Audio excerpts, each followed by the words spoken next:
bien, salut à tous, j'espère que vous allez bien. Aujourd'hui, c'est une vidéo un peu particulière. On va pas spécialement parler beaucoup de cinéma, mais au contraire, on va parler de quelque chose qui nous a touchés dans notre jeunesse, avec qui nous avons vécu, et c'est la poésie. Et c'est vrai que le mois de mars se rime souvent avec le printemps des poètes. Et donc, du coup, je voulais revenir sur cette période de ma vie qui est importante aussi. Et que, ben voilà, au fil des rencontres, on rencontre aussi des gens qui ont été passionnés aussi par ce genre littéraire et c'est Alex, la fille en vidéo. Je te remercie beaucoup d'avoir accepté cette invitation. Avec plaisir, je te remercie de m'avoir proposé l'idée, une très bonne idée, mais ça ne m'étonne pas de toi. D'accord. Non, mais non, ça fait plaisir. Et comme tu le dis, en plus c'est un sujet qui fait plaisir parce qu'en plus c'est pas très populaire, quoi. On parle pas Non, énormément de poésie c'est et ça. c'est bien dommage. Mais bon. Ouais. Bah, c'est un peu malheureusement classé comme, inélitiste, et cetera, enfin comme, beaucoup de sujets et c'est vrai que c'est des sujets malheureusement qu'on n'ose pas trop aborder. Surtout en plus de scandale qu'il y a eu avec le printemps des poètes dernièrement, ça n'a pas beaucoup aidé. Donc bon, on va éviter d'en parler. Mais, voilà, non, c'est clair que c'est pas malheureusement des sujets qui sont, malheureusement beaucoup évoqués, alors que le cinéma, mine de rien, s'en sert beaucoup, hein, mais, Ouais, c'est on vrai. reviendra, peut-être un peu plus tard. Est-ce que tu peux me raconter ton histoire avec la poésie?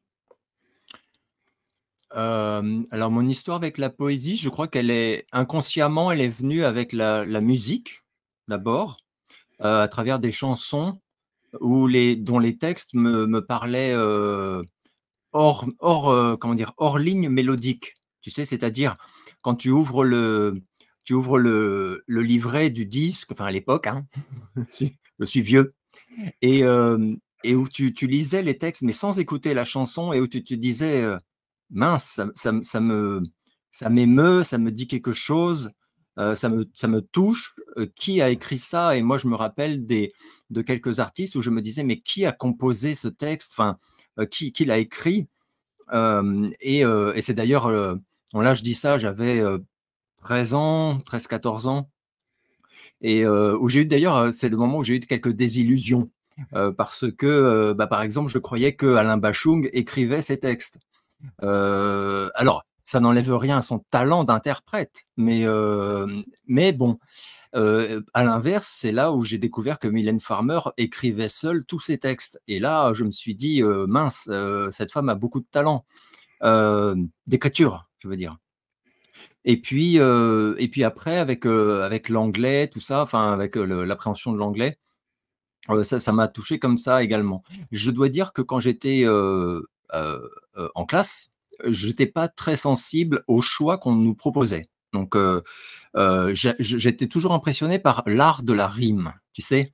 Mmh. Je trouvais ça presque magique, qu'on réussisse à dire quelque chose qui a un sens et que ça rime. Le nombre de pieds aussi. Enfin, je trouvais ça fou et je me disais, ça doit être un travail monumental. Et puis, bah, plus tard, quand j'ai moi-même un peu écrit de poésie, tout ça, j'ai vu que en fait, non, c'est surtout un pli à prendre, en fait. Mais donc, c'est plus tard tout seul que je suis allé vers la poésie. D'ailleurs, je parlais de Farmer tout à l'heure, et je crois que c'est un peu grâce à Laurent Boutonnat et à elle que, par exemple, je suis revenu aux Fleurs du Mal. Il y avait, au tout début de sa carrière, une chanson qui n'était pas d'elle. La mélodie était de Laurent Boutonnat, donc, mais le texte était de Baudelaire, et il s'agissait du poème L'Horloge. Et elle avait une façon de le lire très sentencieuse, très froide, solennelle, qui était, enfin, moi en tout cas, surtout le jeune adolescent de l'époque, ça me tétanisait. Enfin, je trouvais ça incroyable et je trouvais que c'était tellement beau ce qui était dit. Enfin, et donc je suis retourné. J'avais les Fleurs du Mal parce que j'avais quand même quelques livres, bon, et j'ai tout lu dans la nuit. Je me souviens, j'ai tout relu et ça m'a, mais comment dire? En fait, c'est la modernité des Fleurs du Mal qui m'a mis vraiment KO, c'est-à-dire que j'étais un jeune adolescent un peu brisé debout, comme beaucoup, enfin comme souvent, et il m'a parlé, il m'a vraiment parlé à moi, et je me suis dit: «C'est extraordinaire, en fait». Et donc je me souviens que je suis, allé un peu, farfouiller dans le monde de la poésie. J'ai vu que il y avait des choses qui étaient très belles, mais qui me parlaient moins, évidemment, quand on est voilà, jeune, un peu dans la souffrance, des choses comme ça. Donc, il y a des poésies voilà, et Garpo, enfin des choses comme ça qui m'ont immensément, immensément parlé. Et puis, par la suite, j'ai très vite eu envie, donc ça, après, c'est encore autre chose. Mais la découverte de la poésie, réellement, c'est pas très, très original, mais c'est réellement Baudelaire. Je dois dire, par contre, que depuis, j'ai lu énormément de poésie au fil de ma vie, et que c'est très subjectif, hein, mais que par rapport à ma sensibilité de l'homme que je suis, rien, mais rien ne s'est jamais approché de ce que me procurent les Fleurs du Mal de Baudelaire. Mmh. Parce qu'en plus, pour Baudelaire, il y a quelque chose. D'ailleurs, j'ai ressorti j'avais ce petit exemplaire que j'avais trouvé chez les bouquinistes à Paris, tu sais. Mmh. Et donc, les pages sont jaunies, c'est les vieilles, vieilles éditions, je ne sais même plus quand ça date. Mais et je le gardais tout le temps sur moi. Il était tout le temps, tout le temps, tout le temps sur moi. Et je replongeais dedans, je changeais de poème. Et c'est un chef-d'œuvre. Alors, c'est nul de dire ça comme ça, mais c'est véritablement spectaculaire parce c'est long, Les Fleurs du Mal. Il y a beaucoup de contenu et je ne connais aucun poème qui soit faible dans ce recueil. Et, après, plus tard, ma mère, enfin, quand j'en avais parlé à ma mère, elle m'a dit, mais tu sais enfin, tu sais les ennuis qu'a eu Baudelaire avec ses poèmes. Et bon, je l'ignorais un petit peu. Donc après, j'ai lu sur la vie de Baudelaire et tout, et j'ai vu que c'était alors, tu me parlais de punk il n'y a pas très longtemps, des choses comme ça, et on se rend compte qu'en réalité, la démarche de Baudelaire était punk, mais de ouf, quoi, par rapport aux interdits de l'époque, tout Mmh. simplement, aux interdits de l'époque. Donc clairement, il a fait fi et il a payé cher. Enfin, donc en fait, mon admiration en plus pour l'homme, voilà, n'a fait que se développer, et puis, et puis voilà. Après, j'ai découvert d'autres auteurs. Je parlais il n'y a pas très longtemps au journal de vlog de Fernando Pessoa, qui est un poète que j'aime beaucoup. C'est mon père qui me l'a fait découvrir. Il m'avait offert un recueil un jour. Et puis plus tard, j'ai découvert d'autres, après adulte, voilà, c'était pas pareil. Mmh. Mais voilà comment j'ai découvert vraiment la poésie. Donc je dirais par Baudelaire et un peu par Farmer en réalité aussi, quoi. Je connaissais avant, mais je n'étais pas touché, et elle m'a aussi montré que la lecture, parce que je sais que tu vas me parler de l'art de la lecture, c'est très, très particulier. On peut tuer un poème par la lecture, Mmh. en le lisant mal. Enfin, et, c'est vrai que je me suis rendu compte que c'était aussi un pouvoir très impactant, la voix, le ton, enfin tout ça, quoi. Et donc, et d'ailleurs plus tard, j'ai moi-même j'ai moi-même lu un poème au sein de Alexandrome. J'avais oublié, mais je me souviens. Mmh. Bah, ça va être marrant parce qu'on va avoir, du coup, complètement, 2 histoires différentes. Parce que moi, c'est justement par l'école que j'ai découvert la poésie, comme quoi l'école peut servir aussi des fois. Bien sûr. Ouais, c'est clair. Malgré tous les défauts qu'on peut lui reprocher, c'est clair qu'il faut changer le système, mais comment le faire? Ça, tout est une autre histoire, hein. Mais oui, c'est vraiment moi l'école, et en plus, ma mère, une fois, m'avait dit: «Non, mais toi, tu as très vite appris à lire et à écrire». Comme si je ressentais déjà que j'allais en avoir besoin dans la vie. Et c'est Ouais. vrai que pour moi, en fait, le genre où je me suis assez vite reconnue, ben, c'est en fait, la poésie aussi, avec la découverte comme Rimbaud, Verlaine. Alors du coup, je suis un peu plus classique, voilà, et Charles Péguy aussi, Baudelaire évidemment, et c'est vrai que voilà, c'est vraiment tout de suite un genre qui m'a passionnée parce que j'ai pu voir à travers les mots comment on pouvait détourner des phrases aussi pour pas être justement censuré, comme ça arrive Oui. aussi dans certains pays, ben, ou même chez nous, hein, comme à une époque, comme tu l'as dit, où il est facile de détourner les phrases pour justement essayer d'éviter la censure. Et c'est vrai que moi j'adorais les cours de français, pour ça, parce que les profs, enfin j'avais 2 profs qui a été assez bons pour nous raconter tout ça. Et c'est vrai que voilà, la force des mots, la force de l'écriture, et les gens après quand on l'utilise nous, on se retrouve le mieux. Et c'est vrai que la poésie, ouais, à l'école, ça m'a fait quelque chose. Après, je l'ai découvert dans le cinéma, justement par mon idole de jeunesse, DiCaprio, qui a tourné dans pas mal de films, justement où il a incarné des personnages, poètes, notamment, Rimbaud, dans le film Total Eclipse, qui est un film magnifique d'ailleurs, je vous le conseille si vous avez envie de le voir.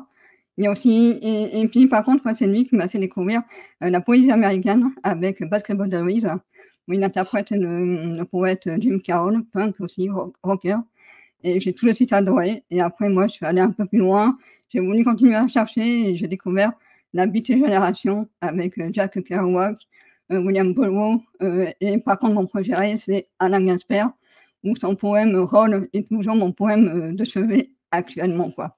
Donc voilà, D'accord. c'est tout mon parcours. Et puis oui, effectivement, on parlera de la scène. Oui, après, c'est mon père qui me fait découvrir le slam. C'est lui qui m'amène à une soirée slam une fois et je vais tout de suite adorer. Alors, ça ne sera pas du côté avec la musique parce que c'est quelque chose que je ne pourrais pas faire comme j'avais vu cette soirée-là, mais j'ai appris plus tard qu'il y avait ça se faisait la même chose, mais sans musique. Et là, je me suis dit: «Ah ouais, ça, c'est pour moi» et effectivement, pendant 14 ans à peu près, j'ai fait de la scène slam de poésie et j'ai vécu, des moments, assez magiques, quoi. Mais on va parler de ça parce que c'est vrai que nous, on n'a pas eu du coup, le même parcours par rapport à ça. Toi, tu es plus studio, moi, j'ai été plus scène d'ailleurs. Et est-ce que c'est un choix par rapport à ça, pour toi ou parce que tu as jamais eu l'occasion de faire de la scène? Ou est-ce que, voilà, tu préfères le studio que la scène? Alors je préfère en fait, la création à la reproduction. Je Ouais. m'en suis rendu compte, très tôt parce que quand j'ai commencé mon projet, qui au début n'était que instrumental, et j'ai mis des textes, enfin, j'avais mon ami Nicolas donc d'Indochine, avec qui j'étais ami déjà depuis longtemps, hein, depuis de longues années et qui savait que je venais de l'écrit. Donc lui, il avait lu déjà, enfin il lisait mes poèmes, mes récits, tout ça depuis longtemps et il ne comprenait pas pourquoi je faisais des instrumentaux sans mots. Il me disait: «Mais ça n'a aucun sens. Tu es si doué pour écrire, tu dois écrire». Et je disais: «Oui, mais si j'écris, je vais devoir chanter et je ne sais pas chanter». Et là, il m'a cité un peu les artistes qu'on aimait en commun, Gainsbourg, tout ça, et il m'a dit: «Et franchement, c'est pas ils ont pas tous des performances vocales, à la Polnareff, hein, c'est pas obligatoire et pourtant l'émotion passe». Donc il m'a dit: «Il y a d'autres façons de faire passer l'émotion» et je me suis lancé. Quand je me suis lancé, donc j'étais ravi d'écrire. C'était surtout ça mon vrai plaisir, c'était que j'écrivais des poèmes, finalement. Même si, il y avait quelques contraintes, les refrains, les couplets, les ponts, propres à une chanson. Mais au final, tous mes tics de poésie sont revenus. Donc les rimes, les pieds, enfin et ça me plaisait beaucoup. Mais donc en fait, quand j'ai commencé comme ça, assez rapidement, j'ai eu des propositions de concerts sur dans des petits trucs à Paris, tout ça, parce que ça circulait. Donc, les gens trouvaient que le projet était assez, assez intéressant, voilà. Ensuite, mais j'ai dit non parce que j'étais très timide, très réservé. Toujours un petit souci avec les gens au sens large et c'est parce que même ma chaîne YouTube, c'est un peu une thérapie aussi. Mmh. Et donc je disais non parce qu'en plus ça ne m'intéressait pas, ce n'est pas ce qui m'attirait Mmh. et j'ai vite compris que c'est ce qui me plaisait, c'était, écrire, enregistrer et composer des mélodies, tout ça. Mais les reproduire sur scène, ça m'attirait pas trop. Néanmoins, je l'ai fait, en fait. Je l'ai fait, D'accord. donc à mes débuts. Donc après avoir beaucoup refusé de propositions, on m'avait proposé, je me souviens, des concerts au Bateau Phare à Paris, sur une péniche. Après dans des salles des petites salles de concert près de Bastille, des trucs comme ça et je disais non à chaque fois parce qu'en plus, je dois dire que je faisais tout, presque tout seul et donc je n'avais pas de formation scénique Mmh. et c'est vrai que, des fois pour plaisanter, quand on me disait: «Tu joues de quel instrument?» je disais: «De l'ordinateur».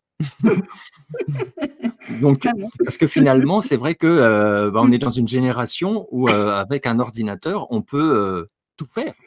Les pistes de batterie, les pistes de Ouais. clavier, les pistes de guitare, tout. Alors aujourd'hui, je fais plus ça, j'ai un vrai guitariste et tout. Mais, c'est je veux dire que c'est possible. À une époque, c'était pas possible, et du coup, je me disais: «Non, mais du coup, il faut que je regroupe des copains, qu'on répète». Enfin, ah là là là là, j'étais déjà fatigué rien que d'y penser et puis, Et puis on me disait: «Mais non, pas forcément, tu sais, il y a quand même beaucoup d'artistes, ils viennent et puis on lance les bandes». Enfin, c'est un peu, un minimaliste, quoi, un peu ça se faisait presque d'ailleurs à l'époque, au tout début des trucs que moi j'aimais bien, genre Depeche Mode, tout ça, quand ils étaient que 3, on entendait des instruments qu'on ne voyait pas. Donc ils étaient clairement programmés, sur des pistes et ça ne gênait personne, enfin bon. Mmh. Mais moi ça m'ennuyait un tout petit peu et puis le trac, le côté, on s'exhibe, tout le monde nous regarde. Oh la vache! J'avais beaucoup de mal avec ça. Mais j'étais obligé de le faire. J'étais obligé de le faire parce qu'il y a des gens qui m'ont aidé au début, Mmh. Radio Nova notamment, enfin j'ai eu la chance d'avoir des aides assez importantes que je demandais même pas, mais où des gens me disaient: «Allez, on va t'aider, tu as du talent» et cetera. Par contre, il faut faire de la scène, il faut faire de la scène. Et puis, il y a quelqu'un qui s'appelle, Michel Amato, qui en fait, sous le nom The Hacker, en fait, était très populaire, dans la scène, électronique et qui, m'a découvert et m'a fait venir à Grenoble et avec un ami à lui qui dirigeait une salle de concert, ils m'ont dit, «On va faire une soirée où je vais jouer», donc The Hacker, «mais toi aussi». Et là, c'était demandé de telle façon que je pouvais vraiment pas refuser. Le souci quand tu déclines, c'est que même si c'est très humble et que Dieu sait que ma démarche était humble, au bout d'un moment, ça peut passer pour une forme de condescendance, Mmh. et c'est très compliqué. Moi, je sais qu'à un moment, des gens ont dit: «Mais pour qui il se prend ce petit con?» Hem, Parce que, bah, il y a beaucoup de jeunes groupes, des jeunes artistes, ils rêvent de trouver des salles. Ils Ouais. veulent tourner, ils veulent faire des concerts et ça n'intéresse pas les propriétaires, ça n'intéresse pas les tourneurs, et ils n'y arrivent pas. Moi, on me le proposait et je disais non. C'était un peu culotté de ma part. Mais du coup, je l'ai fait. Du coup, je l'ai fait une fois. Donc, je suis allé à Grenoble, j'ai fait une performance. Enfin, donc, il y avait une personne qui était à la programmation et un peu en mode karaoké, j'aime bien dire parce que ça me fait rire. Mais ça me fait toujours penser à cette scène dans Lost in Translation, tu sais. Enfin, mais mais donc j'ai chanté, une bonne quinzaine de mes titres et comme j'étais très, très stressé, j'étais raide, tu sais, raide comme ça et je chantais mais vraiment coincé, enfin bref et je me suis dit: «C'est une souffrance, tout le monde doit souffrir, vivement que ça se termine et que je ne refasse jamais cet exercice». D'autant qu'en plus, tu sais, c'était la douche froide parce que Nicolas très gentiment m'avait dit, moi, tu sais, au début d'Indochine aussi, j'aimais pas, j'étais coincé, et cetera, et cetera. Et moi qui n'étais pas fan de sa musique, Mmh. comme j'étais ami avec lui, j'étais allé le voir en concert plusieurs fois et j'avais été subjugué par la bête de scène que c'était. Mais vraiment, et je me disais au privé, il est tout gentil, tout machin, mais en fait sur scène, il fait des bonds de 2 mètres, enfin et le public réagit. Enfin, c'était incroyable et je me disais: «Non mais ça, je pense pas que ça va me je pense pas que je vais avoir je ne l'ai pas en moi, quoi». Et en fait, effectivement, j'ai pas du tout aimé et pour ma malchance, les gens ont aimé. C'est-à-dire que les gens qui étaient là et c'était blindé en plus. Les gens m'ont dit: «Oh c'est génial, c'était tellement tendu» parce qu'en fait, moi j'ai dit: «Oui, mais j'étais stressé» et tout le monde disait: «Ouais, justement, s'il y avait une tension, vivement la prochaine date» et moi j'ai dit: «Il y aura pas de prochaine date les amis, j'aime pas du tout ça». Et Mmh. donc j'ai arrêté de faire ça et je me souviens que quand je suis retourné voir, Nicolas, je lui ai dit: «Tu sais, je crois que je suis plus, dans la souffrance, je suis plus, Farmer, par exemple, tu vois? Qui est toujours très stressé d'être devant un public, quoi». Et malheureusement, en fait, le regard des gens, je sais que ça peut galvaniser et c'est le cas de presque tous les artistes, en réalité. Même des artistes très réservés qui ont du mal à communiquer. Justement, la scène, au contraire, fait que tout est relâché et c'est magnifique et moi en tant que fan d'artiste, j'adore voir ça. Enfin, c'est des personnes qui sont fascinantes sur scène.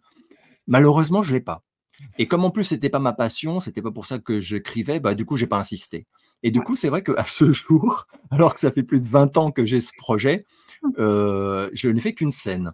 Mais quand je dis ça, je sais qu'à Paris, par exemple, actuellement, il y a un organisateur de concerts, qui s'appelle Thierry et qui est très très influent à Paris et qui me harcèle, mais encore actuellement, pour que je fasse au moins un concert à Paris. Alors on verra si un jour je cède, mais pour l'instant je tiens bon. Je tiens bon. Donc mais Bah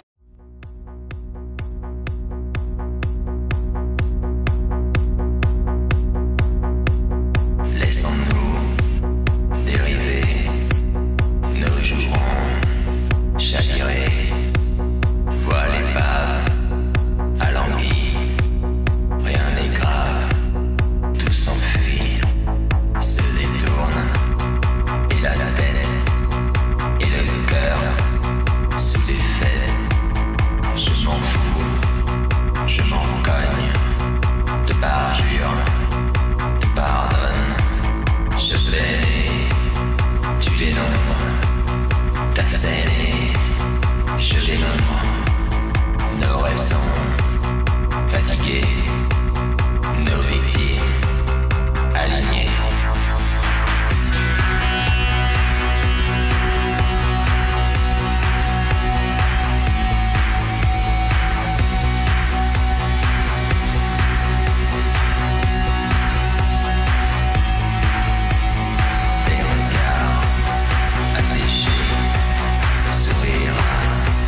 c'est très intéressant. j'ai du mal. Déjà, on a presque un point en commun parce que moi, en fait, ça s'est un peu passé comme ça aussi ma première scène. Donc quand je suis allée voir le groupe, en fait, que mon père m'a amené pour découvrir le slam, ben, en fait, dans le slam, il faut savoir qu'il y a 2 styles de slam. Il y a le slam en musique, comme fait Grand Corps Malade, ce qu'on appelle, en fait, le spoken word et il y a le slam a cappella qu'on fait, voilà, sans musique, sans rien et en fait, ce groupe-là et ça, je l'ai appris, 20 ans plus tard quand je l'ai interviewé, c'est qu'en fait, ce groupe-là qui s'appelle OPA, Orchestre Poétique d'Avant-Garde, qui est ma marraine aujourd'hui du slam, enfin que je considère ma marraine du slam parce que c'est celle qui m'a donné le 1er micro et en fait, elle, c'est ce qu'elle faisait à ses concerts, c'est quand elle voyait qu'elle savait qu'il y avait quelqu'un qui faisait, de la poésie, elle le prenait sur scène et c'était le dernier passage de sa scène qu'on devait faire et c'est comme ça que j'ai commencé et c'est vrai comme tu dis, bah, ouais, quand on te demande finalement, tu es un peu entre guillemets «obligé» d'y aller parce que, bah, c'est en même temps un honneur, mais en même temps, c'est vrai que tu as jamais fait ça et tu sais pas comment ça va se passer. Là, c'était exactement ça, mais en fait, ça a été, par contre que du bonheur pour moi. Jusqu'à ce que je me pose cette question, pourquoi effectivement je n'arrivais pas à m'exprimer comme les autres arrivaient à s'exprimer et tu l'as très bien dit, bah, c'est le regard des autres. Au bout d'un moment, en fait, ce regard des autres m'a bouffée, vraiment très concrètement et c'est vrai que aussi de refaire toujours le même texte, j'ai perdu l'émotion aussi, parce que je faisais toujours la même chose et tout et du coup, j'en ai perdu l'émotion, mais aussi parce qu'en fait, je me concentrais beaucoup sur le regard des autres et ça a fini par me pétrifier et c'est pour ça aussi que malheureusement, je prends du recul avec la scène parce que je n'ai vraiment, plus le courage et ni l'énergie de remonter sur scène et de faire face à tous ces regards parce que tu l'as dit, hein, on est des êtres humains, et c'est hyper dur d'être jugé comme ça, par le regard des gens et alors que normalement ça devrait être que du positif, mais c'est ouais, c'est comme ça, quoi. C'est ça et pourtant souvent, enfin, les gens, c'est positif ce qu'ils Ouais, t'envoient, mais c'est trop violent comme tu l'as très bien dit. On n'est pas tous faits pareil c'est ça. et moi, je me souviens que ce soir-là, quand enfin, les rares moments où j'avais le courage de regarder réellement le public, je voyais que des regards, bienveillants, enfin, Ouais, mais trop de regards. Trop de c'est ça, regards sur un seul être humain. Trop c'est c'est vraiment ça, c'est comme tu l'as dit, c'est sensoriel, en fait, à un moment, c'est trop et c'est du coup, ça.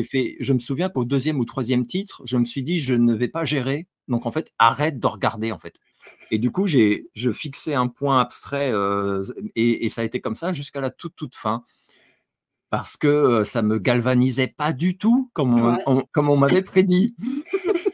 On m'a Bah, moi, trompé, c'est ça, on m'a j'avais ma trompé. feuille, bah, j'ai toujours rien comme ça, j'avais ma feuille, quoi.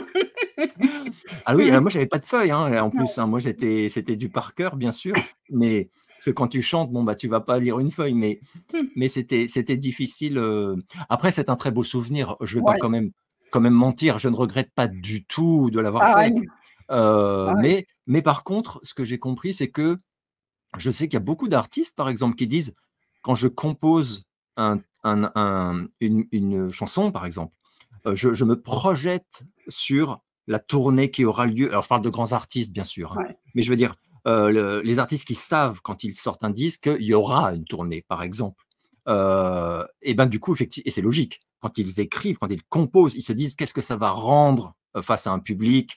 et cetera. Je me rappelle d'interviews d'artistes américains qui disaient il y avait des refrains où on savait déjà que potentiellement c'était des refrains à public, c'est-à-dire que c'était des refrains qui allaient être repris par un public. Et parfois, c'est pas vraiment le cas. Enfin, donc, et mais moi en fait, ce que j'aime vraiment, c'est juste imaginer les gens qui vont écouter, par exemple, moi, ce que je ouais. fais, mais au contraire, en fait, chez eux, dans un lieu feutré ou la nuit ou des choses, mais de façon isolée. J'imagine souvent les gens qui écoutent Alex Syndrome, par exemple, seuls, tu vois? Enfin, c'est pas des écoutes, pour moi qui se font en groupe, en plaisantant. Après, il faut voir aussi le ton de mon projet, mais c'est souvent pour moi, je me dis, c'est des gens qui écoutent ça, voilà, tranquille, mais c'est des plaisirs isolés, j'ai envie de dire un peu. Mmh. Donc C'est heu ça. donc voilà, voilà. Mais c'est vrai que je regrette pas non plus de l'avoir fait. Mais Pareil. bon, Ça par mmh. contre, je suis pas comme toi, c'est Et après plus tard, c'est vrai que même, enfin, on m'avait reposé la question il y a pas longtemps pour le magazine Best et j'avais dit, je ne suis pas je pense qu'il y a des artistes qui sont de studio, comme tu as dit, ouais, mais vraiment et des artistes qui sont de scène, c'est-à-dire qu'ils ont hâte, c'est un moteur, quoi. La scène, c'est un moteur. c'est ça. Et c'est vrai que quand on chante, les gens s'attendent à ce que la scène te plaise. Et quand tu dis que la scène ne t'attire pas, on prend ça, voilà, pour une forme de rejet de ton public, pas ce qui est pas du tout le cas, quoi. Non. Heu et on se dit: «Il a pas envie d'aller à la rencontre du public». Non. Je parlais tout à l'heure d'Alain Bachung, on se souv enfin, Alain Bachung, c'est un artiste qui a toujours détesté la scène, mais Ouais. détesté, et c'était des chantages avec sa maison de disques pour, le forcer à aller sur scène, et il y allait, mais il a jamais caché que c'était pas ça qui lui faisait plaisir. C'était pas la et il parlait pas de son public, bien sûr, mais il disait l'exercice, la scène, quoi. Voilà, Bah, tu particulier. sais, on peut le prendre dans un autre domaine, hein. Ceux qui préfèrent le théâtre au cinéma, hein. C'est exactement la même chose, hein. Quand on demande, aux Exactement, acteurs pourquoi ils exactement. préfèrent le théâtre et pas le cinéma ou l'inverse, ils disent: «Parce qu'ils ont la trouille», hein. Enfin, ils savent que Tout c'est à fait, c'est vrai. une autre formation, le théâtre, hein. C'est pas, juste Bah, arriver c'est comme comme ça, sur la scène et puis, faire les fous, quoi. Non, c'est un vrai travail, d'interprétation, de retenir les textes et tout, parce que c'est vrai que dans le cinéma, les séries et tout, enfin pour la télévision, on est quelque part protégé par l'écran et donc du coup, on peut se sentir beaucoup plus protégé par ça que bien la scène sûr, elle-même, quoi. bien sûr, et en plus, si on se trompe, c'est pas grave, on refait la scène, alors que, au théâtre, c'est mort. Ouais, exactement. C'est C'est vrai, clair. il y a plein d'acteurs d'ailleurs, enfin, j'ai pas de nom, mais il y a plein d'acteurs, qui étaient très à l'aise dans le monde du cinéma et qui se sont forcés à faire du théâtre à un moment de leur carrière pour se Ouais, prouver s'ils étaient capables, et je trouve ça très beau, mais ouais. ça donne, comme tu dis, ça montre que même pour un acteur, bien rodé, le théâtre, ça a rien à voir, ça a rien Non, à voir. c'est clair. Est-ce que tu voyais ta création comme, un acte politique ou pas du tout? Hem, heu, oui. En fait, au début, non. Pour être tout à fait franc, et puis, quand j'ai fait partager un petit peu alors à l'époque où j'écrivais des poèmes dans une revue littéraire qui s'appelait Digraph, qui était chez Gallimard, enfin, et avant chez Flammarion, donc dirigé par Jean Rista, hein, qui est décédé d'ailleurs, l'année dernière. J'avais vraiment pas, je pense pas que ma poésie, prêtait à des interprétations, politiques. C'est-à-dire qu'elles étaient très centrées sur moi-même. C'est des poésies de jeune homme, j'ai envie de dire, hein, donc tu vois? C'était, voilà, sur, le mal-être, tout Ouais, ça. On peut pas dire que je parlais de la société, ou même d'idéaux ou de choses comme ça. Plus tard, par contre, c'est venu, et c'est venu assez violemment, enfin, oui, avec Syndrome, avec mon projet Syndrome, sauf que je m'en suis pas vraiment rendu compte parce que je me suis jamais mis de censure. Donc, moi, ouais. j'écrivais, et j'avais envie de parler d'une chose et j'en parlais, et cetera, et il y a voilà, dès le début, en fait, on m'a fait sentir, on m'a dit, «La vache, il y a des textes, c'est violent ton positionnement», et j'avais envie de dire: «Bah non, puisque c'est artistique», et puis, et en fait après, même comme justement je parlais de Radio Nova tout à l'heure, quand je me souviens d'une séance d'écoute avec, Fadia, qui était la directrice de programmation et qui écoutait, j'avais fait un hippie à l'époque, et elle me disait: «C'est dommage, c'est vraiment bien, mais on peut pas la diffuser». Et je disais: «Mais pourquoi on peut pas la diffuser?» Et elle me disait: «Mais pour ce que tu dis, Alex, quoi».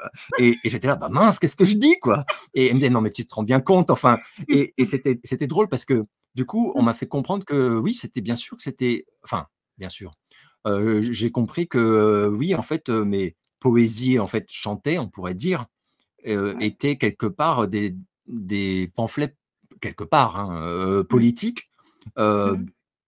alors pas politique dans le sens, gauche-droite, hein, mais Ouais, politique en bien sûr. sens, vision d'une société, Ouais, positionnement d'un regard sur les rapports humains, de choses comme ça, bien sûr, hein. ouais.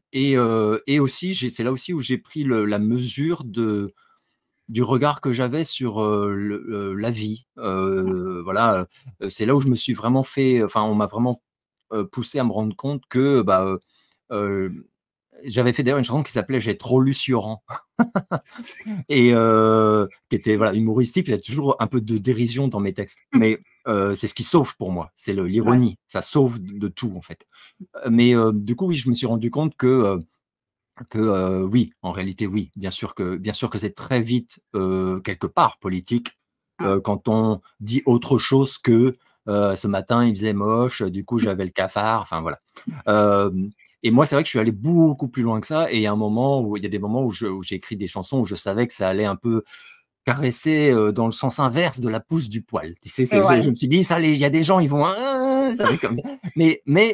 Alors je dois dire, par contre, que je n'ai jamais été confronté à des malentendus. C'est-à-dire que je sais pas comment j'ai toujours réussi à faire passer le message. C'est-à-dire que personne Mmh. ne m'a dit, des choses qui ne me correspondaient pas, par rapport à Mmh. des textes, même parfois qui m'étaient un peu mal à l'aise, où des gens disaient, tu as vraiment un regard sur l'humanité qui est vraiment, dur quoi, et je disais: Mmh. «Oui, mais sur moi-même aussi finalement» et je désamorce toujours, enfin, il y a toujours un passage qui est un peu plus qui prête à sourire ou quelque chose comme ça. Mais voilà, donc oui, enfin, en tout cas et c'est drôle que ta question parce qu'à une époque, je t'aurais sans doute dit non, tu vois? Ouais. Parce que, idéalement, on n'a pas envie des fois, on n'a pas envie de se dire: «Non, non, non, bah, non», mais en fait si, bien sûr que si. Bien sûr que si et c'est très bien et c'est très bien et même, pour, enfin moi il y a des grands poèmes où je n'avais pas, par exemple, perçu avant longtemps. Tu parlais de William Burroughs que j'adore, Ouais. leur lecture, leur degré quoi, Ouais. politique, parce qu'il est facile aussi de les prendre, sans percevoir ce degré-là et c'est Mmh. volontaire d'ailleurs. Il y a plusieurs Ouais, niveaux de lecture quoi, c'est ça. comme pour beaucoup d'œuvres d'art, hein, d'ailleurs, hein. Il y a Ouais, des gens, ils vont regarder un film et ils vont se dire: «Ce film est magnifique» et il y a des gens, ils vont se dire: «Ce film est magnifique. Par ailleurs, il dit quelque chose». Enfin, il dit c'est quelque ça. chose, voilà, enfin moi je me souviens de débats quand j'étais plus jeune sur, Stanley Kubrick, Orange Mécanique, des choses comme ça et où il y avait des gens qui disaient, «Bah non, je vois pas ce qui est dit» et je disais: «Mais comment peux-tu ne pas voir quoi?» Donc Il y en mais a encore des comme ça aujourd'hui, hein. après Ça, oui, malheureusement. alors après aujourd'hui, comme je suis plus âgé, je m'en Ouais, fiche un peu et je me dis: «C'est pas grave que des gens ouais, apprécient, c'est ça qui est important finalement et on n'est pas obligé de tous de creuser ouais, voilà l'analyse», c'est même si ça. je trouve ça dommage. Mmh. Mais c'est vrai que, il y a quand même très peu d'art, je trouve même, qui n'est pas quelque part politique en Ouais. réalité et pour quelqu'un, je sais qu'on a des références communes en culture artistique, Mmh. mais moi, quand je voyais par exemple, Marilyn Manson parler des États-Unis qu'il côtoyait et qu'il dénonçait et aussi de travers de la nature humaine, Ouais, qu'il tournait à la dérision très intelligemment, avec une intelligence franchement que j'étais pas habitué à voir ça chez un artiste. pareil. Je me suis dit: «Mince, ça c'est très politisé» Ouais, et ce qui m'avait rassuré d'ailleurs à l'époque, c'était de voir que «l'intelligentsia» entre guillemets, avait elle aussi perçu ça en lui et voilà et très vite je lisais des papiers où, voilà, on reconnaissait le fait que ce n'était pas un artiste qui était là pour distraire. C'est un artiste qui était là pour bousculer d'abord, bousculer et ce que l'art est souvent amené à faire et voilà et donc voilà la réponse en fait, c'est voilà, c'est bien sûr que c'est politisé. c'est ça, hein, moi je suis tout à fait d'accord. C'est vrai que je pense en fait qu'il faut savoir faire la part des choses. C'est que quand on écrit pour soi, je crois que c'est pas obligé d'être politique.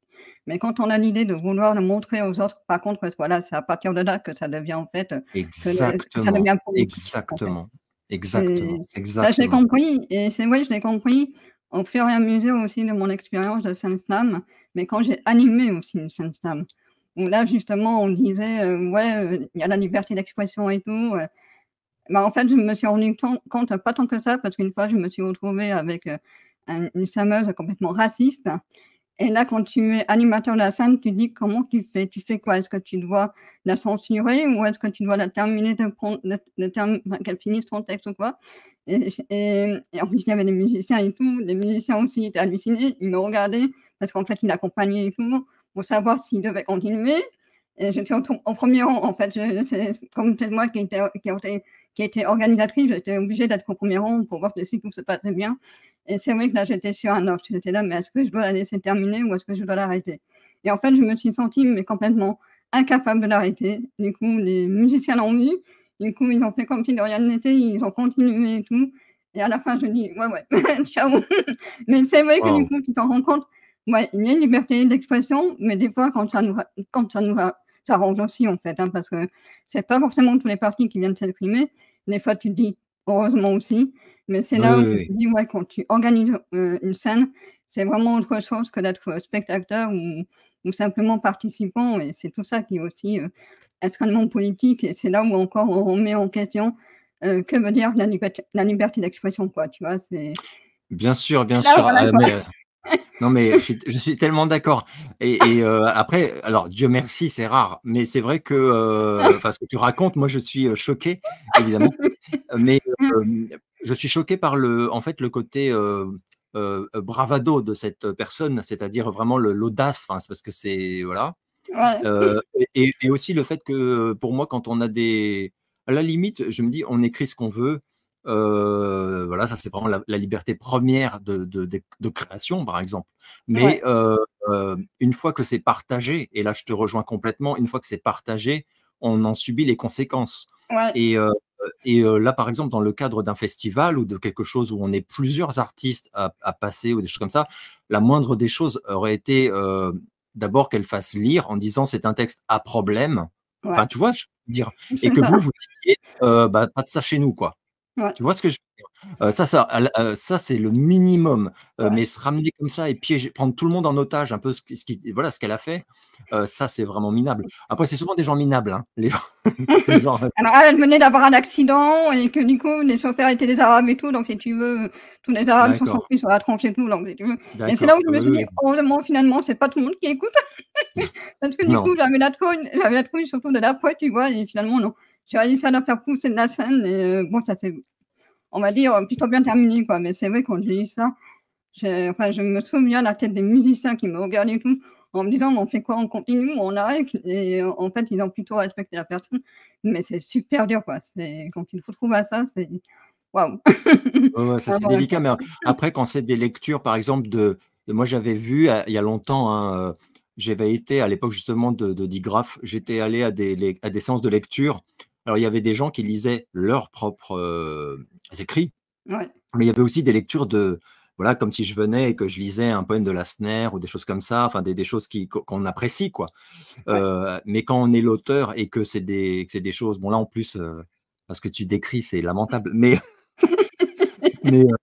pour moi, effectivement, c'est après, moi, j'avais vu, j'avais assisté à un ou 2 scandales, mais c'était plutôt des textes qui étaient, pas du tout racistes, hein, mais qui étaient, par contre, très, anti-religieux, mais de façon, un peu, enfin, c'était pas très qualitatif, c'était un peu médiocre, je sais pas comment dire. Ouais, Donc quand en fait, la qualité d'écriture n'est pas là, tu ne retiens que l'insolence, mais ouais. l'insolence, bête, enfin, je sais pas comment dire, Si, le ouais, voilà, carrément. choquer Ouais, pour choquer, enfin, bref, voilà. on est d'accord. Voilà, oui, oui, oui, c'est l'éternel débat, enfin, c'est en ça, par exemple, que, c'est vrai que, je trouve que, des artistes, que j'ai appréciés ont choqué, mais par leur talent.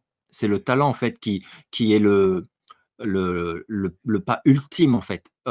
C'est parce que choquer, finalement, c'est facile. Enfin, à travers plein de codes très bas de gamme, c'est très facile de choquer les gens. Oui, Alors, de plus en plus, aujourd'hui, c'est ouais, encore plus facile. c'est clair. Mais le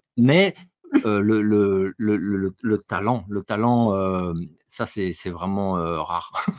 Oui, nous sommes d'accord. Voilà. Ben, voilà, je voulais revenir, sur ton influence et tes aspirations. Hem, mais alors, bah, les influences,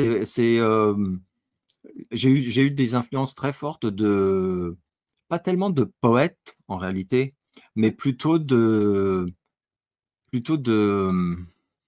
d'auteurs ou même de philosophes. Je parlais de Cioran tout à l'heure. Cioran n'a jamais fait de poésie, mais il a fait énormément d'essais, enfin de recueils de réflexions. Pour moi, ça ressemble quand même beaucoup à de la poésie, parfois, et le ton, je me retrouvais là-dedans, ça me parlait, en fait. Donc ça, je pense que quelque part, ça m'a, inspiré d'une certaine façon à en fait me dire que je pouvais un peu plus me lâcher à travers l'écrit. Ensuite, c'est pas vraiment une aspiration, mais moi, tu sais que j'aime beaucoup Bret Easton Ellis, Mmh.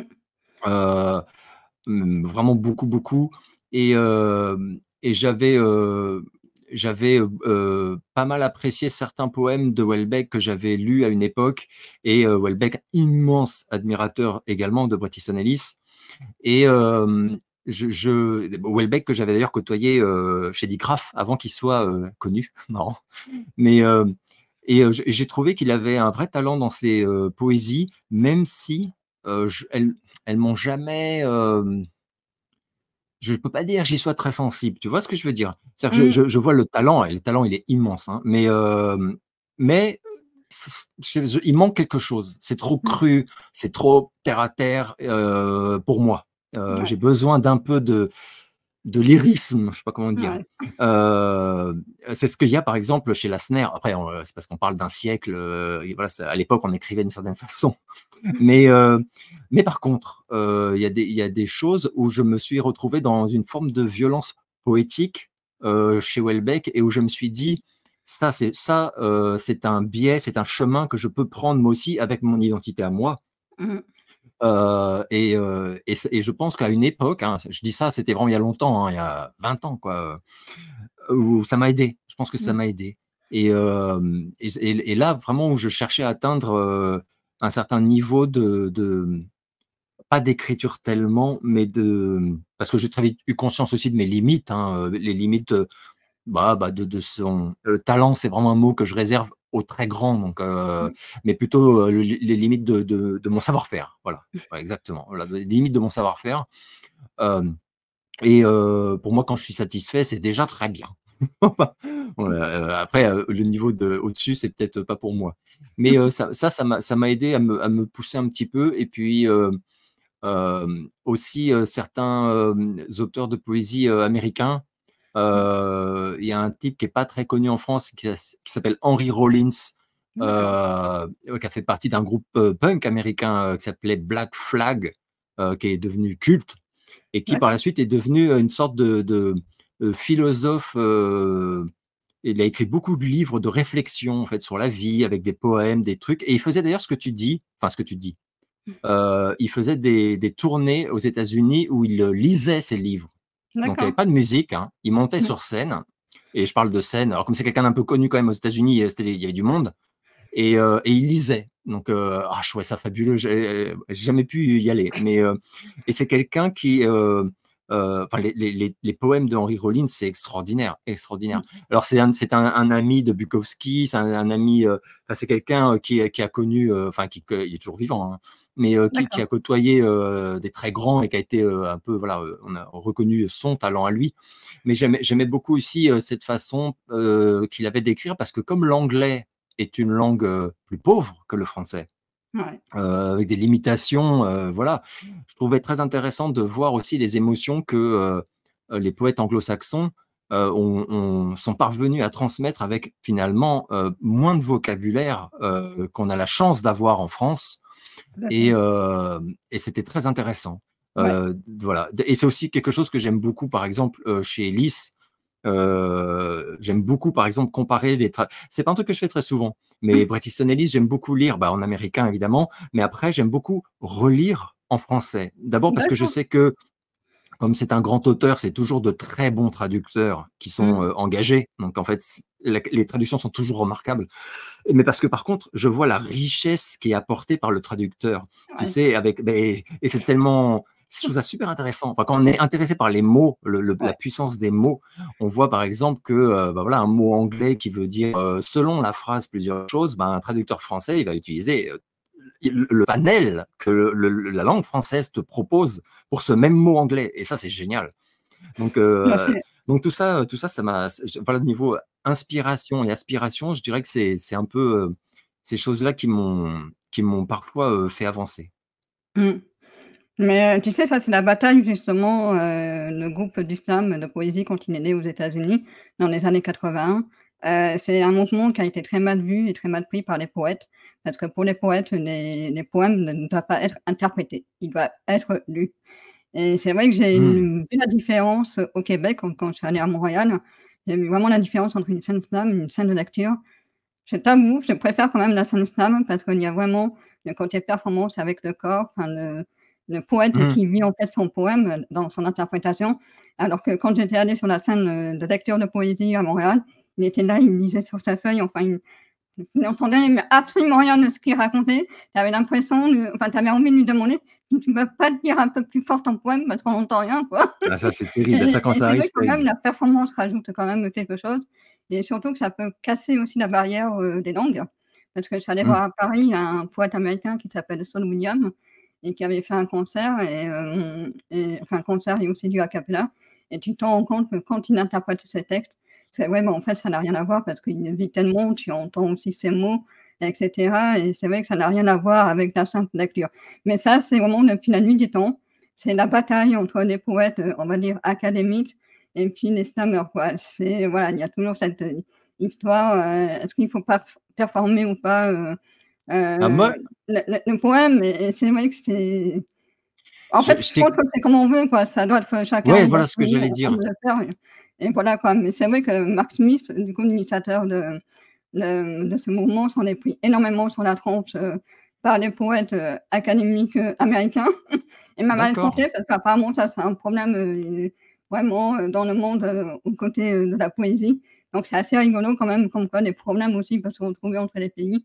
Mais ouais, ouais, il y a toujours cette question: «Est-ce qu'on doit juste lire ou performer?» quoi et je pense que ça, c'est à la fois à chacun du public de choisir le type de spectacle qu'il va voir et puis aussi, bah, c'est à l'interprète, en fait, de choisir s'il veut simplement lire, mais c'est vrai que du coup, c'est pas la même chose. Ça, c'est clairement net, c'est vrai que c'est absolument pas la même chose, quoi.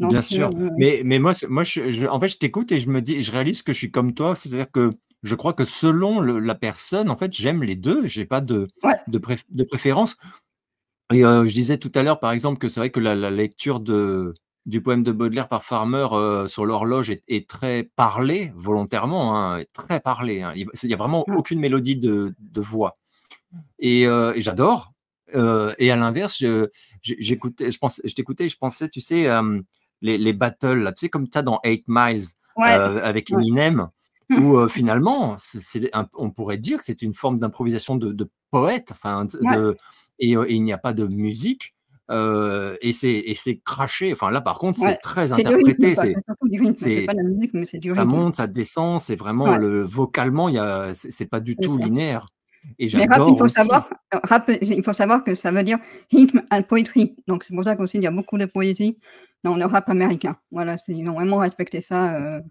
voilà quoi et moi, mon inspiration, ben, comme toi, beaucoup dans les poètes américains, parce que c'est ça, ils ont une façon d'écrire quand même, comparée en français qui n'est pas la même. C'est J'aime vrai. beaucoup quand c'est des, phrases courtes et qui veulent Bah, tout dire pareil. en quelques mots et Allen Ginsberg, il est vraiment très bon, par rapport à ça, son poème Roll, qui est le plus connu, Oui, qui a été publié mondialement, oui, et c'est ça, ce sont ces petites phrases très courtes, mais qui veulent tout dire. Ne pas être obligé à chaque fois d'utiliser le pronom aussi, tu vois? D'aller directement à l'essentiel, de dire ce que tu vois directement et pas dire à chaque fois, je et ça j'aime beaucoup, Gainsbourg, pour ça. C'est vraiment, le poète qui m'a le plus inspiré effectivement, durant mon parcours slam et après bien sûr, les artistes, musiciens, voilà, on parlait de Marilyn Manson, bien sûr, j'ai Eminem aussi. Eminem quand oui, tu lis ses textes, du début, enfin c'était aussi quelqu'un qui adorait faire des métaphores, sur ce qui l'énervait, sur ce qui le touchait. Il avait vraiment une écriture de dingue, même si je l'ai un peu lâché aujourd'hui parce que je trouve qu'il répète toujours un peu la même chose. Il a pareil. effectivement, évolué au niveau de la technique, mais ça ne veut pas forcément dire que ses textes sont meilleurs. Mais, mais voilà, mais c'est vrai que, ouais, Eminem m'a aussi beaucoup inspiré comme, Marilyn Manson, enfin voilà quoi, c'est ouais, non mais là on se comprend sur la culture américaine, ça D'ailleurs, c'est c'est il y a drôle pas de de voir que souci. ces 2 là se sont, reconnus entre eux, parce Ouais, que je me souviens des totalement. collaborations qu'ils avaient fait, même sur scène d'ailleurs. Il y a des Ouais, vidéos sur YouTube pour ceux qui ne seraient pas au courant, qui sont très tout à fait. intéressantes de concerts d'Eminem où il invite Marilyn Manson et leurs voix se marient incroyablement bien Ouais, parce qu'en plus Eminem a cette voix un peu, de petit oiseau, quoi, Ouais. un peu aigu, un peu, et Manson, à l'inverse, a une tonalité extrêmement, grave Ouais. qui contraste d'ailleurs avec sa silhouette. C'est très intéressant, très Ouais. intéressant. Mais, En de fait, 2 Eminem, artistes de malheureusement, talent. il a un peu changé de côté, quoi, donc du coup, c'est un Ah grand moi, quand même j'avoue que je suis comme toi, Eminem, conservateur, ouais. Voilà, quoi. voilà, ça reste quelqu'un qui m'intéresse, mais en fait, ça fait longtemps qu'il me parle plus, en Ouais, fait. bah, pareil, exactement pareil. Artistiquement, hein. Donc j'ai un immense respect, mais ça me touche plus, Non, à ouais, l'inverse de Marilyn Manson, dont le dernier album est fabuleux et c'est quelqu'un qui continue de me parler. ouais, Mais, Eminem, il est allé vers autre chose, vers, ouais, mais bon, voilà, hein, ouais. Je en pense qu'il art, a voulu je changer je de public, en fait, hein, tout simplement, et puis, ouais, oui, bon, je pense. il nous répond plus à nous, quoi, en fait, hein, tout simplement, hein, c'est Oui, ça. oui, complètement, tout à fait Et ça d'accord. se comprend, hein, quand tu fais 30 ans de carrière, au bout d'un moment, effectivement, tu as Ah envie oui, de oui, toucher oui, d'autres gens, quoi, exactement, c'est évident. exactement, exactement. La toute dernière question, est-ce que ça te manque d'écrire dans ce genre de style, la poésie? Et Hem de créer aussi d'ailleurs, est-ce que ça te manque? et quoi? Et de créer aussi, est-ce que ça te manque? Hem Alors, pas vraiment parce qu'en fait, j'ai jamais vraiment arrêté. Je dois vraiment le dire.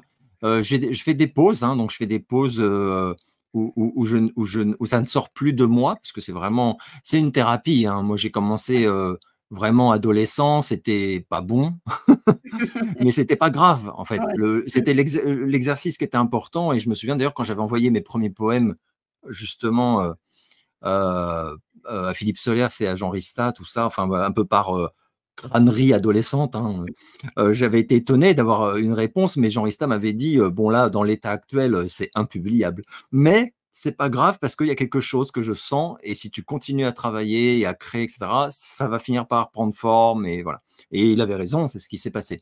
Mais, du coup, par la suite, j'ai plus vraiment arrêté et j'avais un peu arrêté en fait, avant que je me mette à faire de la musique et c'est vrai que quand Nicolas m'a dit, «Moi je te sens frustré de plus écrire en fait, donc puisque n'es pas mauvais visiblement en composition de mélodies, mets des textes, écris» et il m'a un peu, avec le recul, enfin, je lui dois beaucoup sur plein de domaines, mais là, vraiment, c'était le seul à le faire, hein. Je tiens quand même à dire ça parce que autour de moi, tout le monde me disait: «Reste dans les instrumentaux», parce que c'était un peu à la mode à l'époque.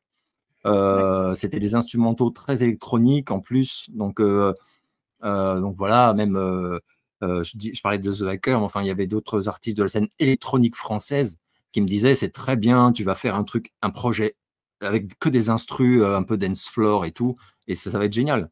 Quand j'ai commencé à chanter, on dit: «Ah, tu fais des vraies chansons, c'est moins intéressant». Enfin, tu sais, il y a des gens qui ça plaisait pas Ouais, mais moi je sentais que c'était important que je le fasse finalement.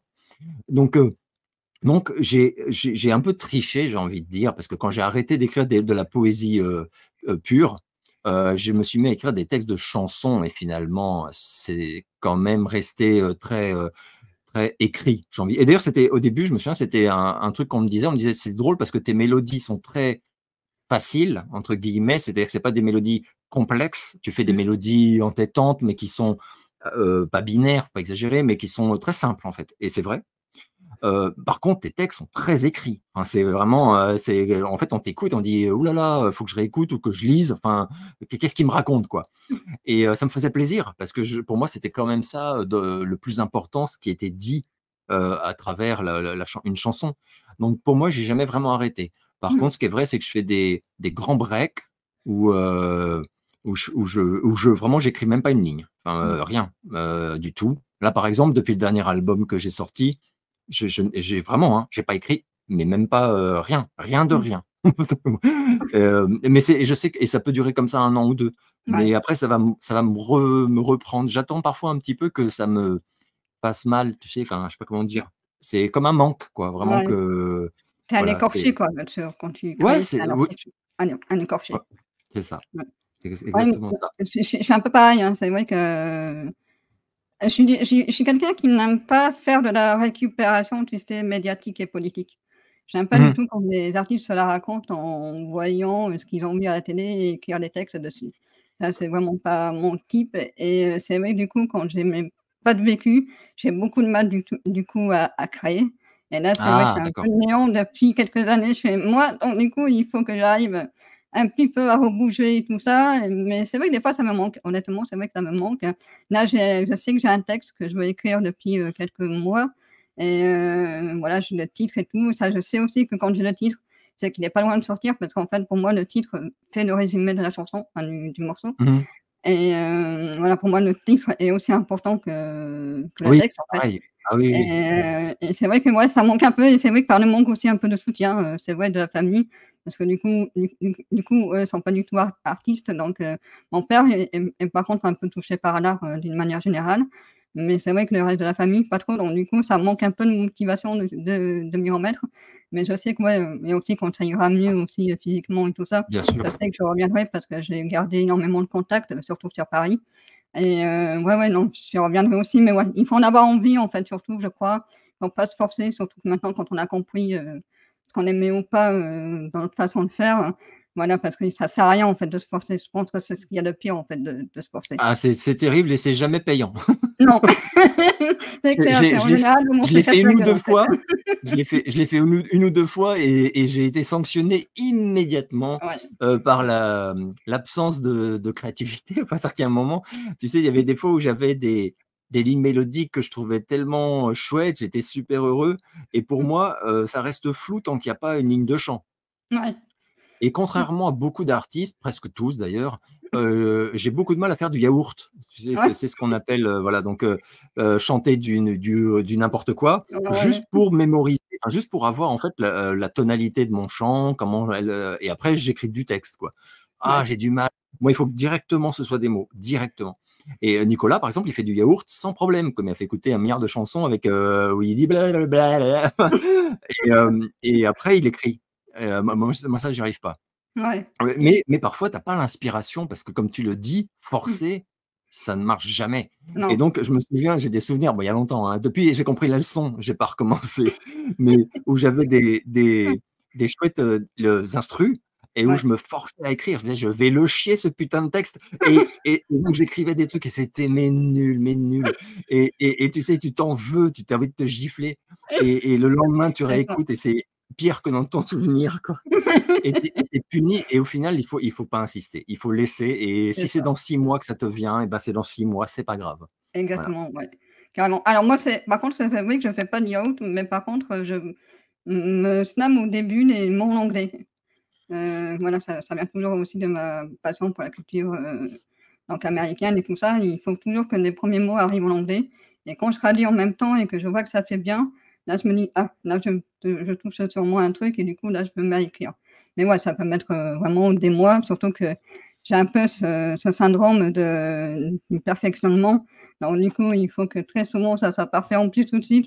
Donc on le sait, pourtant ça n'existe pas, Ouais, ouais. mais voilà, Tu es très c'est perfectionniste, ça je l'ai j'ai déjà perçu et c'est à la fois génial et à la fois c'est terrible parfois. ah, c'est C'est clair. terrible.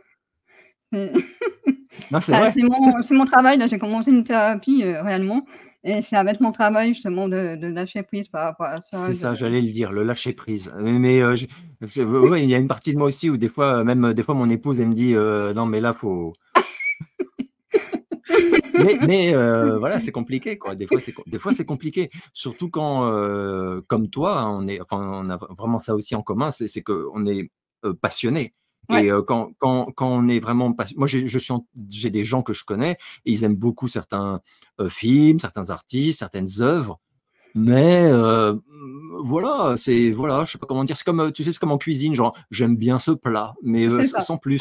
Moi, je suis vraiment enfin moi ça me faut que ça me prenne aux tripes, que j'y repense, que je me dise: «Oh mais mon Dieu, mais c'est incroyable!» enfin et que je sois admiratif aussi. Faut que je enfin donc et du coup, c'est un peu tout ou rien Ouais, et d'ailleurs souvent les œuvres mais ça marche sur tout, hein, ça peut être un film ou une chanson, un tableau, une photo, si je vais juste dire: «J'aime bien, hein» et ben, c'est mort. ouais, c'est ça, Je vais l'avoir zappé, dans une c'est semaine. ça. Voilà, C'est comme, tu as regardé des films, c'est bien, mais en fait, tu as rien à dire dessus, quoi. Ça ah ça peut ouais, arriver ah aussi, oui, des bah fois, ça, quoi, ça, c'est c'est ça, ouais, c'est terrible. C'est bah, horrible super, et c'est ça a comme été tu un superbe échange. Est-ce que tu veux rajouter, quelque chose autour de tout ce qu'on a dit là, non, non, je trouve on a bien, parlé du truc, ça m'a fait super plaisir. Je réfléchis, mais non, j'ai l'impression qu'on a bien abordé toutes les facettes. Après, c'est juste dire quand même que c'est vrai que c'est enfin, triste. Juste dire que c'est un peu triste. C'est vrai que vraiment la poésie est tombée en désuétude, vraiment quoi. Et que Mmh. c'est un. Enfin, moi je me souviens que les recueils de poèmes, enfin quand je côtoyais les éditeurs, et je sais que ça ne s'est pas arrangé depuis, c'était le truc, tu oublies tout de suite. Enfin, c'est-à-dire qu'en fait un Ouais, recueil de poèmes, par définition, ça ne se vend pas. Alors ouais. je parle pas de rééditer Baudelaire, hein, évidemment que ça va se Mmh. vendre. Mais je veux dire que Il y quelqu'un a de des noms contemporain. malheureusement qui se vendent toujours. Enfin malheureusement, non, tant mieux, mais voilà, il y a des noms qui se vendent. Mais les auteurs contemporains qui créent de la poésie actuellement, heu, c'est dramatique. Enfin, ils Ouais. sont très peu nombreux, et Mmh. ceux qui réussissent à être édités, c'est à des tirages qui font pitié, vraiment, hein, même les revues Ouais. littéraires, hein, je parlais de ça tout à l'heure, les revues littéraires, c'est 3000 exemplaires, grand maximum pour la France. Enfin, c'est une catastrophe, hein, Ouais. ça veut dire que personne n'achète. Donc voilà, ça me des fois, je trouve ça dommage. Donc moi, c'est pour ça d'ailleurs que des fois dans mes chansons, alors, moi, je suis complètement inconnu, hein, mais disons que pour les quelques personnes qui m'écoutent, j'aime bien caser des références. J'aime bien Ouais. citer des auteurs que j'aime ou des choses comme ça, je me dis: «Quelqu'un va peut-être se dire: "Bah, je ne connais pas cet Antonin Artaud, c'est qui?"» Bon, et parce que moi-même, ça me l'a fait plus jeune, donc Ouais. mais c'est vrai que la poésie, c'est un peu triste parce que voilà, pour un Houellebecq qui est une méga star en fait. Donc oui, si Houellebecq il se ramène avec 20 poèmes, tout le monde va les publier tout de suite. C'est ça. Mais c'est pour des intérêts financiers évidemment, Ouais. tout simplement. Mais Mmh. c'est voilà, c'est un peu dommage parce que du coup en poésie, bah, souvent quand on aime la poésie, on est obligé d'aller, farfouiller dans le passé, Ouais. heu, parce que, fut un temps où les poètes étaient, très appréciés, très Ouais. demandés même, hein, Bah, et ça, c'est un peu le problème de l'école, hein, qu'ils nous font toujours, ah oui, apprendre la culture morte en fait, hein. Ils ne savent pas vivre ouais, avec la culture, contemporaine, quoi. C'est ça qui est un peu ça c'est vrai. dramatique, quoi. Ça, c'est vrai, c'est vrai, c'est vrai aussi. Donc voilà, mais sinon, non, moi, ça m'a fait super plaisir, en tout cas, de me remémorer, tous ces souvenirs, Bah, super. avec toi, quoi. Et en plus, c'est super intéressant parce que, comme tu l'as dit, on n'a pas le même, chemin, Ouais, mais par contre, on a quand même beaucoup de points communs. Enfin, c'est ça. c'est dans la vision des choses, on est très proches, et c'est assez intéressant, du coup, de voir ça aussi. Donc c'était très agréable. Moi, ça m'a fait super Bah, plaisir. c'est vrai qu'on s'en rend pas compte, mais le slam de poésie est un mouvement punk, en fait, hein, à la base, hein. C'est vraiment des Ah bah punks, dans oui, les mais années oui. 80. D'ailleurs, Max Smith me l'a dit dans une interview qu'en fait, il s'est inspiré aussi des soirées punk aux États-Unis quand il faisait les battles justement entre les groupes de musique. C'est comme Mmh. ça aussi que l'idée du tournoi, lui est venue. Donc il s'en est vraiment inspiré, il s'en cache pas du tout, et les premiers, slammers en France, dans les fin des années 90, c'était des punks, alors pas forcément des punks dans le bon sens du terme, mais voilà, comme parce que comme tout mouvement, il y a toujours les 2 Bah oui, oui, parties, oui. mais mais voilà, Ah bah c'est oui. là aussi, quoi, mais voilà, ça fait partie de l'histoire du slam aussi. C'est vraiment, ouais, un mouvement aussi punk, et ça, on a tendance à l'oublier. Je trouve qu'on Ouais, a tendance à c'est vrai. trop le professionnaliser, ça, c'est le plus gros problème d'aujourd'hui, et Ouais, surtout oui, le oui, institutionnaliser aussi, donc ça. être dans les écoles et cetera, et ça, pour moi, c'est pas ce qui va arranger pour, que le slam s'ouvre, parce que du coup, on reste entre nous, et quand tu fais pas partie du mouvement, bah, tu sais pas que ça existe, et c'est ça qui est la plus grande tristesse de ce mouvement. Alors que moi, j'ai vu de très belles choses, hein, tu vois? Quand j'ai, voulu essayer de faire un documentaire sur le mouvement, et donc j'ai voyagé, j'ai fait 5 ans de tour de France du slam. Je suis allée aux États-Unis, je suis allée au Québec, et j'ai vu que quand même en France, on avait réussi, mais vraiment à faire de très belles choses, comme de mettre la gratuité, tous les spectacles et cetera, parce que c'est ça qui a amené la diversité. C'est-à-dire que même le plus débutant possible pouvait débarquer sur une scène avec son texte, il était toujours là le bienvenu. Alors qu'aux États-Unis, et je l'ai vu aussi à Montréal, c'est payant, et c'est pas tout le monde qui peut débourser entre 10 et 15 $ Bien sûr. par soirée pour entrer dans une salle, et en plus, il faut aussi payer pour s'inscrire et cetera, et du coup, ben, forcément, tu as pas toute la diversité que tu peux avoir, de toutes les classes minoritaires et cetera, et nous, ça a été la plus grande force, en fait, du slam, et ça, j'aurais voulu le raconter, tu vois? Bon, malheureusement, j'ai pas pu aboutir, au projet parce que par manque de moyens techniques, et puis financiers, et aussi le covid qui est arrivé en plein milieu, donc du coup, j'ai dû tout arrêter. Mais c'est vrai que j'aurais tellement voulu leur raconter ça à travers les conférences, parce que c'est vrai que j'ai vu des choses, en France qu'on avait vraiment réussi, que j'ai pas vu ailleurs, quoi.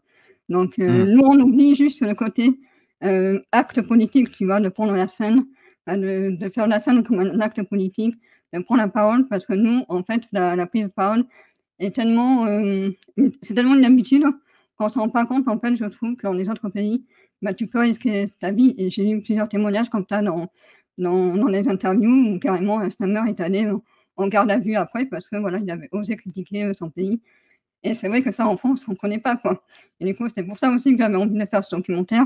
Bon, j'ai toujours les images, je vais essayer quand même d'en faire quelque chose, mais c'est vrai que j'ai des témoignages, heu, assez forts et qu'on voit complètement la différence entre la France, tu vois, et les pays étrangers, quoi donc voilà. C'est Mais c'est ça, non, vrai mais que ouais, c'est c'est important ce que tu dis parce que c'est vrai qu'il y a beaucoup de gens pour qui la poésie, c'est quelque chose, un peu, papi pépère, voilà, bon, alors que, non et d'ailleurs les plus grands poètes, quand on regarde un peu, ils étaient jeunes d'abord, oui, donc c'était pas des vieux papis non, et même, voilà, enfin, tu parlais de Rimbaud tout à l'heure, enfin, et c'était souvent il y avait une forme de violence artistique, enfin, ouais voilà et c'est vrai que c'est il y a une image un peu tronquée ouais et c'est dommage.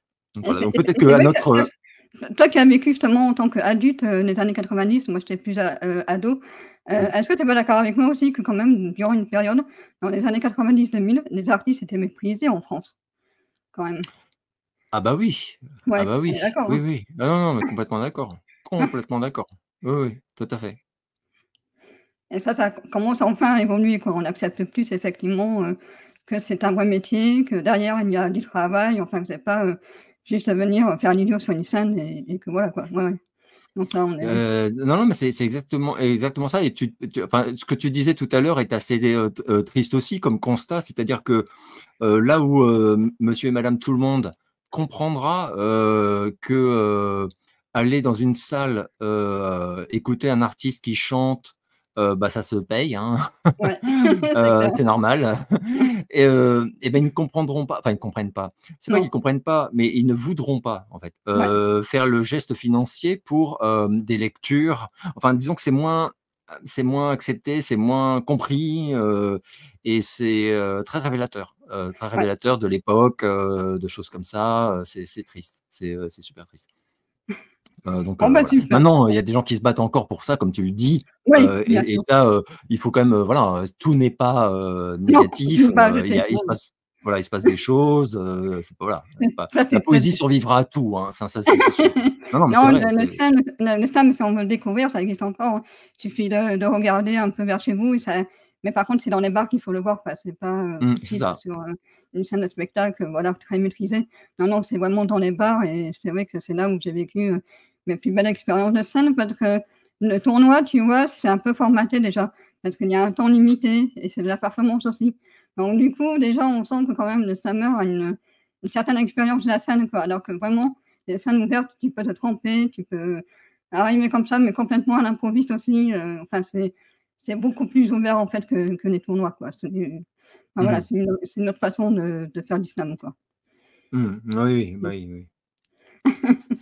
Bah, merci beaucoup Alex, je te remercie beaucoup pour cet échange, c'était très chouette Merci à toi et Peggy, c'était super et agréable. franchement, ouais, ouais, c'est non mais c'est marrant, c'est comme avec Vivian, tu vois, où, Ah oui, on a oui.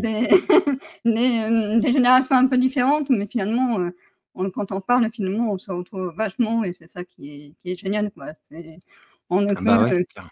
que s'écouter et partager et des fois, c'est un peu ce qui manque, malheureusement, comme tu dis, dans la passion, surtout dans la passion, quoi. Bah, c'est ça, ouais, ouais, tout à fait d'accord. Est-ce que tu as quelque chose à rajouter, du coup, ou? Non. Non, non, non, Ouais, non, et ouais, d'accord. Et bah, super. Ça marche. je Bah, merci réfléchis mais beaucoup. non, non, ça non, non. Bah, merci beaucoup encore Alex. Merci Je à toi mettrai Peggy. aussi, bien sûr, ta chaîne. Même bon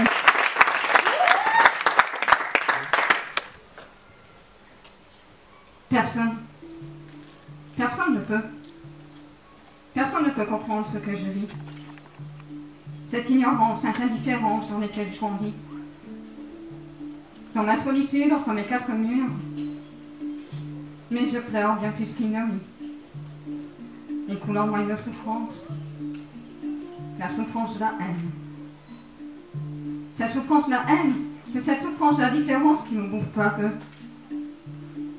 Cette souffrance de la haine, c'est cette carnalité que l'on m'a tendue. comme cadeau voyage et qui ne lâchera plus. Mais dans le voyage se fera qu'en troisième classe catégorisée, car c'est ainsi qu'on m'a classé. C'est mon identité.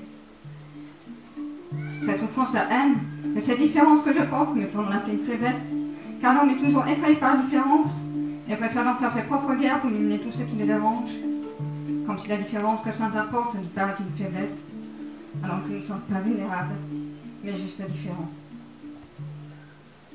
Cette souffrance de haine, c'est comme être enfermé dans une cellule, car j'ai ces poumons et ce cœur mal foutu, et qui m'y toucherait ne plus pouvoir marcher, après à peine quelques pas sur mon plancher. Cette souffrance de haine, ce sont ces bises qui se posent sur les joues des autres, pour un simple bonjour, mais je ne le vois qu'au simple mot.